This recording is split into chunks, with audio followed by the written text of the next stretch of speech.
জনপ্রিয়তা একটি ধোঁকা, এটা ধোঁকা, এটা অজব, আত্মমুগ্ধতা, তরিকতের ভাষায়, তাসাউফের ভাষায় এটা অন্তরের একটি মন্দ রোগ। এই যে মানে আমার এখন অনেক জনপ্রিয়তা, আমার অনেক ভক্ত, নিজের কাছেই নিজে অবাক হওয়া, অথবা অন্যরাও মনে করা কারো কোনো জনপ্রিয়তা দিয়ে বক্তারও কোনো লাভ নাই, শ্রোতারও কোনো লাভ নেই। এটা স্পষ্ট মনে রাখতে হবে। আজকে যদি আমারে বাংলাদেশের 1 কোটি মানুষ না 10 কোটি মানুষও আমার যদি চিনে, তা আমার কবর রাজাব মাপত তো লাভ হলো কি? তাহলে আমার জনপ্রিয়তা দিয়ে আমার কি লাভ হইল? তা আমি এই জনপ্রিয়তা দিয়ে ঘাস নি কাটব? বলেন বলেন। তারপরে এবার আপনারা বলেন, মনে করেন আমার 1 কোটি মানুষ চিনে, তো আপনার কি লাভ? চিনে আমারে না, তো আপনার কি তা? বলো, একটা ছেলে বলো, বাবা তোমার কি লাভ? আমারে চিনে আরই বুঝলাম। মনে করো আমার 10 কোটি মানুষ চিনে, তো তোমার কি হিসে? তোমার ফায়দা কি? আমারে চিনলে তোমার কি? আমারে না চিনলে তোমার সমস্যা কি? আমি কি তোমার ভাত খাই?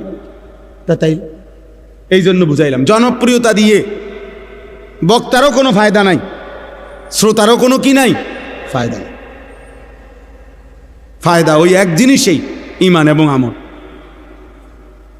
ঈমান এবং আমল, ঈমান এবং আমল, এটাই বাঁচার মাধ্যম, এটাই মুক্তির মাধ্যম। আমার জন্য, আপনাদের জন্য, ছেলেরা তোমাদের জন্য, বয়স্ক বাবা আপনাদের জন্য। আমরা এইসব মিলাই এলে হইতো না। আমি আপনার উপরে খুশি, আপনি আমার উপরে খুশি, তাহলে তো আমরা মিলে দিলে ব্যস্ত নাকি? হ্যাঁ, না না, মিলে দিলে কুমিল্লা, ব্যস্ত না। আমাদের দেশে কয় মিল্লা জিল্লা কুমিল্লা।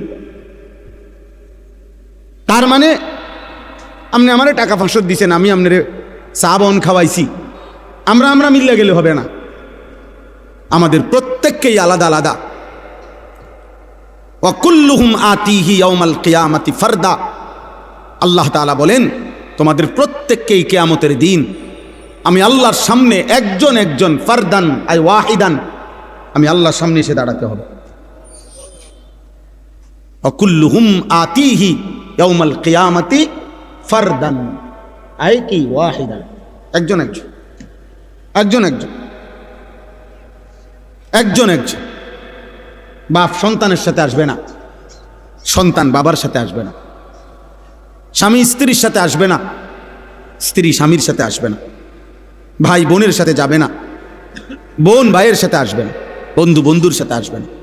ইয়াউমা ইয়াফিরুল মারউ মিন আখি ওয়া উম্মিহি ওয়া আবিহি ওয়া সাহিবাতিহি ওয়া বানি। ভাইয়া অন্যদিকে তাকায়ও না ভাই, ওরা বসবে, যারা বসার তারা বসবে। নওজোয়ান এদিকে তাকাও। তাইলে আল্লাহ তাআলা বলেন, হাসরের ওই কঠিন ময়দানে ভাই ভাই থেকে পলায়ন করবে, মা পলায়ন করবে, বাবা পলায়ন করবে, স্ত্রী পলায়ন করবে, সন্তানগুলো পলায়ন। এরপরে আর থাকে কি? এরপরে আর কে থাকে? লিকুল্লি ইমরিইম মিনহুম ইয়াউমাইদিন শা'নুন ইউগনি। আল্লাহ তাআলা বলেন, প্রত্যেকেই নিজেকে নিয়ে ব্যস্ত হবে। ইয়া রাব্বি নফসি নফসি, ইয়া রাব্বি নফসি নফসি। আদম থেকে ঈসা, ১৬ লাখ আম্বিয়া, ১৬ লক্ষ নবী কিংবা বেশি কম, এক বন্ধু ব্যতীত, এক মদিনার বন্ধু ব্যতীত সমস্ত আম্বিয়ায়ে কেরামও বলবে, ইয়া রাব্বি নফসি নফসি, আল্লাহ আমাকে বাঁচান, আমাকে বাঁচান, আমাকে বাঁচান, আমাকে বাঁচান। হযরত ইব্রাহিম আলাইহিস সালাম ইসমাঈলকে দেখবে, ডাকবে না, কিতাবে আছে। হযরত ইয়াকুব আলাইহিস সালাম ওনার ছেলে ইউসুফ আলাইহিস সালামকে দেখবে, কিন্তু ডাকবে না। অথচ এটা সেই ইউসুফ দুনিয়ার হায়াতে, যিনি এই ছেলের ভালোবাসায় 40 বছর চোখের পানি ফেলছে। ওয়াবিয়াদ্দাত আইনাহু মিনাল হুজন ফাহুয়া কাযীম। কোরআনে আল্লাহ বলছে, ইউসুফের বিরহে কানতে কানতে ইয়াকুবের 2টা চোখ সাদা হয়ে গেছে, অন্ধ হয়ে গেছে। কিন্তু আজকে হাসরের মাঠে দেখার পরেও ডাকবে না। মুসা আলাইহিস সালাম ওনার বোন এবং মাকে দেখবে, কিতাবে আছে মুসা নবী বলবে লা আসআলুকাল ইয়াউমা উম্মি ওয়ালা উখতি, আয় মাওলা মাকেও চাই না বোনকেও চাই না, বাল আসআলুকাল ইয়াউমা নাফসি, আজ শুধু আমি আমাকে বাঁচাইতে চাই।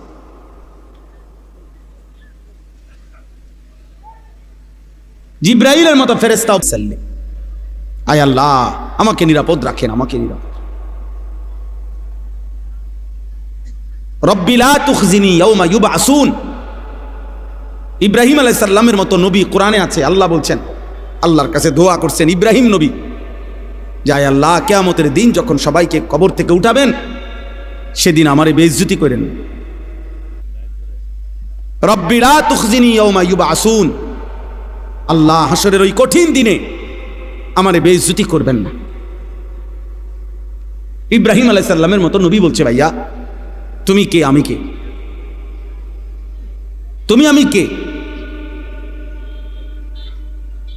আল্লাহ তাআলা কোরআনুল কারীমের মধ্যে বারবার বলছে বন্ধু আমার আপনি আখিরাত দিবসের ভয় দেখান, ওয়া আনজিরিন নাস, মানুষকে আপনি ভয় দেখান, আখিরাতের ভয় দেখান।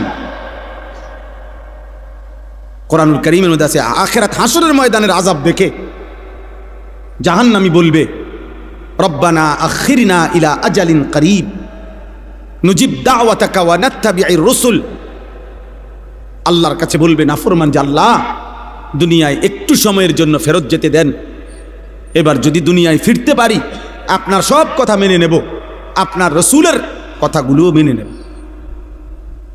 আল্লাহ তাআলা বলবেন না বান্দা, ইতিপূর্বে দুনিয়ায় থাকাকালীন তুমি ভেবেছিলে এমন একটা হাসরের দিন হবে না, আর তুমিও মনে করছিলা তোমার এই সুখ আর নিয়ামত, তোমার এই মাতবুরি আর অহংকার, তোমার এই যৌবন আর সুস্থতা, মা লাকুম মিন জাওয়াল, এগুলো আর কোনোদিন শেষ হবে না। তুমি এই ফুর্তিতে আর এই তামসাতেই, হায় নওজোয়ান তোমরা ভেবেছ এটা, তুমি আর কোনোদিন বুড়া হইবা না। তুমি ভেবেছ তুমি কোনোদিন হাড্ডি গোশত তোমার আর কোনোদিন দুর্বল হবে না। তুমি ভেবেছ তুমি কোনোদিন কবরে যাইবা না, তুমি এটাই মনে করছো, এটাই ভেবেছ। তুমি মনে করেছো বন্ধুদের এই আড্ডা অনন্তকাল, এই রং তামাশা এই ফুর্তি অনন্তকাল।